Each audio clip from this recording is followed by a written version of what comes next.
I wanted to ask you, ఇందాక అడిగినట్టు, you've been betrayed in your life. నేను నా జీవితంలో ద్రోహం చేయబడ్డాను అన్నవారు మీరు చాలా మంది మెసేజ్ పెట్టారు, కమెంట్ పెట్టారు, ఎస్ ఐ బీన్ బిట్రేడ్ అని. మరొకసారి చెప్తున్నాను, ఏంటిదంటే నమ్మక ద్రోహం అనేది ఎప్పుడు కూడా బయట వారి నుండి చాలా తక్కువగా వస్తుంది, కానీ ఎవరైతే దగ్గరలో ఉన్నారో, సమీపంగా ఉన్నారో, రక్త సంబంధులో, స్నేహితులో, భర్తనో, భార్యనో, బిడ్డలో, అక్కనో, అన్ననో, తమ్ముడు, చెల్లినో, వారి దగ్గర నుండి వస్తుందండి. రిమెంబర్, నమ్మక ద్రోహం అనేది ఎప్పుడు కూడా బయట వారి దగ్గర నుండి చాలా రేర్ అకేషన్, చాలా అరుదు. కానీ ఎప్పుడు లోపడున్నవారు, దగ్గరగా ఉన్నవారు, సమీపంలో ఉన్న వారి దగ్గర నుండి వస్తుంది. చూడండి, అందుకని కీర్తనలు 41:9 ఇలాగా చెప్తుంది, ఏంటిదంటే నేను నమ్ముకొని నా విహితుడు నా ఇంట భోజనము చేసిన వాడు నన్ను తన్నుటకై తన మడిమినెత్తెను. అంటే నేను నమ్ముకున్న నా స్నేహితుడు, నేను ఎంతో, my friend who has eaten bread with me has betrayed me అని ఇంగ్లీష్ లో. అంటే నా తోటి వాడు, నా పక్కనున్నవాడు, మేము చక్కగా నవ్వుకునేవారిని, మేము ఇద్దరం కలిసి ఏడ్చేవారిని, మా హృదయాలు పంచుకునేవారిని, ఇట్లా నా బెస్ట్ ఫ్రెండ్ అని ఇక్కడ రాయలేదు. కానీ ఇక్కడ చాలా మంది ఏమంటారంటే, శాస్త్రులు లేకపోతే చరిత్రకారులు అంటారు, అది అహితోఫేల్ గురించి దావీదు మాట్లాడుతున్నాడు. ఎందుకంటే అహితోఫేల్ ఆయనకి ద్రోహం చేస్తాడు దావీదుకి. అయితే అదే వచనము ఇప్పుడు చూసినట్లయితే యేసుప్రభు కూడా అది నెరవేరుస్తాడు. నా తోటి వాడు, నాతో పాటు రొట్టె షేర్ చేసుకునేవాడు, పంచుకునేవాడు ఈ రోజు తన మడిమినెత్తను. అంటే హీ హాజ్ బిట్రేడ్ మీ, నన్ను వద్దన్నాడు, నాకు వెన్నుపోటు పొడిచాడు. ఇటువంటి పరిస్థితుల్లో ఉన్నారండి.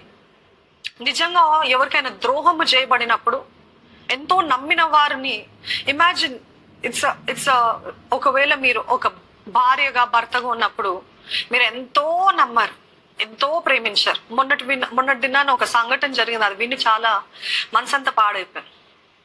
ఒక భార్య, ఒక భర్త, వారికి ఒక కుమార్తె. ఆ భర్త నేవీ ఆఫీసర్. ఆ భర్త దూరంలో ఉంటాడు ఎప్పుడు చూసినా.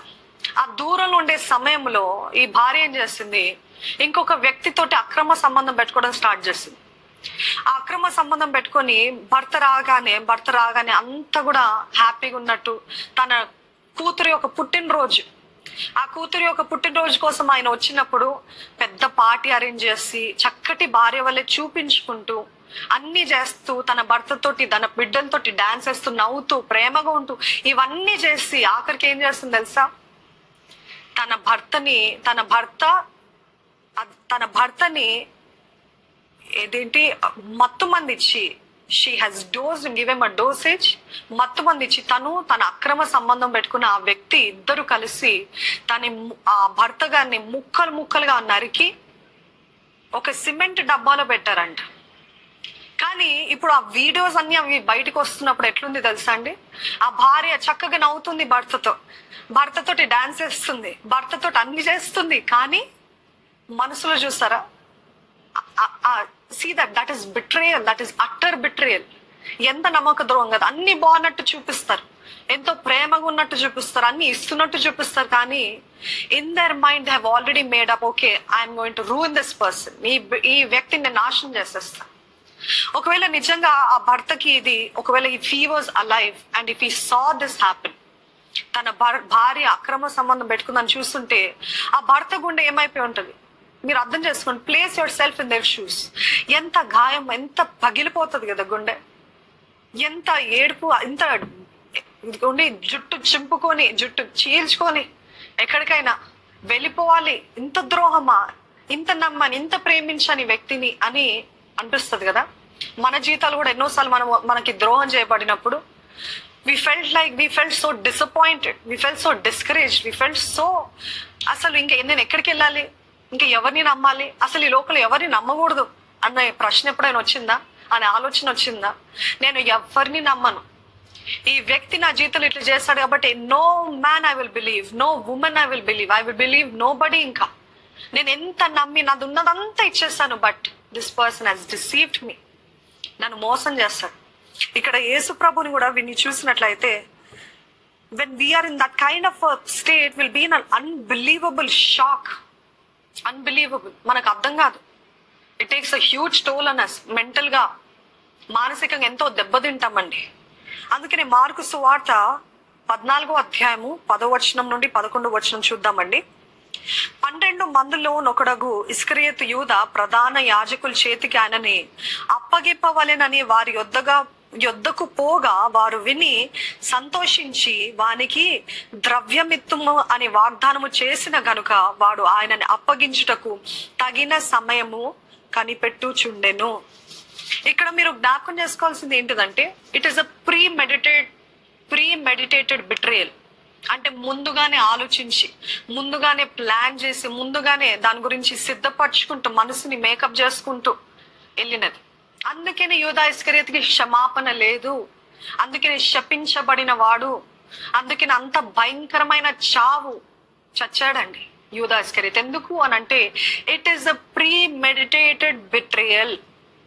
ముందుగానే ఆలోచించి, ముందుగానే దానికోసం సిద్ధపడి, ముందుగానే మనుషులతో మాట్లాడి, అందరితో మాట్లాడి, అప్పుడు ఏం చేస్తాడు, ఇలాగ చంపుదాం, ఇలాగ అప్పచెప్తాను, ఇలాగ ముద్దు పెడతాను, ఇలాగ చేయబోతున్నాను అని ప్రీ మెడిటేట్ చేస్తాడు. కాబట్టి అప్పుడే అపవాదికి తలుపు తెరిస్తాడు.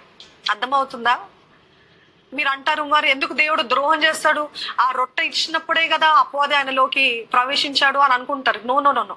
ఎప్పుడైతే ఇది ఆలోచించాడో, ఇది ఆలోచన కూడా ఎవరు కలగజేస్తారు? అపవాది తానే ఈ ఆలోచన ఇచ్చాడు. కాబట్టి ఆ ఆలోచన ఈయన అంగీకరించి దాన్ని ప్లాన్ చేస్తాడు. కాబట్టి it is 100% pre planned betrayal, pre planned murder, pre plan. ఎంత దగ్గర ఉన్న వ్యక్తి. మరి పేతురు కూడా యేసయ్యని కాదన్నాడు కదా.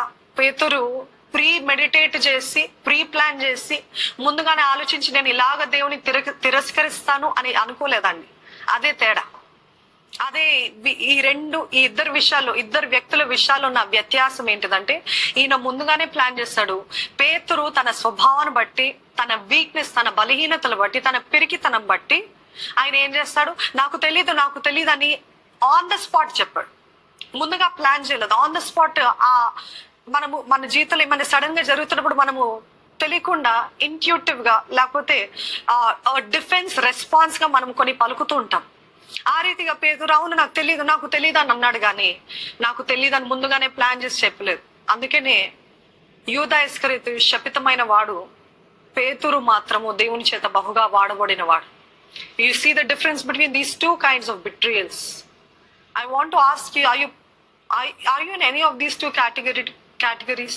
ఎన్నోసార్లు మనము తెలియక దేవునికి ద్రోహం చేస్తుంటాం, తెలియక చేస్తుంటాం, లేకపోతే మన బలహీనతను బట్టి తెలియక చేస్తాం. కానీ కొంతమంది అయితే నాకు దేవుడు వద్దు, నాకు ఈ జీవితం వద్దు, నేను ఆ పలానా రోజు దేవుని పెడుతున్నాను, నేను పలానా రోజు దేవుని కాదంటున్నాను, నేను పలానా రోజు దేవుని పేరు బద్నాం చేయబోతున్నాను, పాడు చేయబోతున్నాను, అవమానించబోతున్నాను అని చేస్తున్నారు కదా.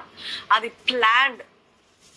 అటువంటి వారికి నిజంగా క్షమాపణ ఉంటదో లేదో అని అనుకుంటున్నారేమో, కానీ ఒకవేళ నిజంగా మీరు ఒప్పుకున్నట్లయితే క్షమాపణ ఉంటదండి.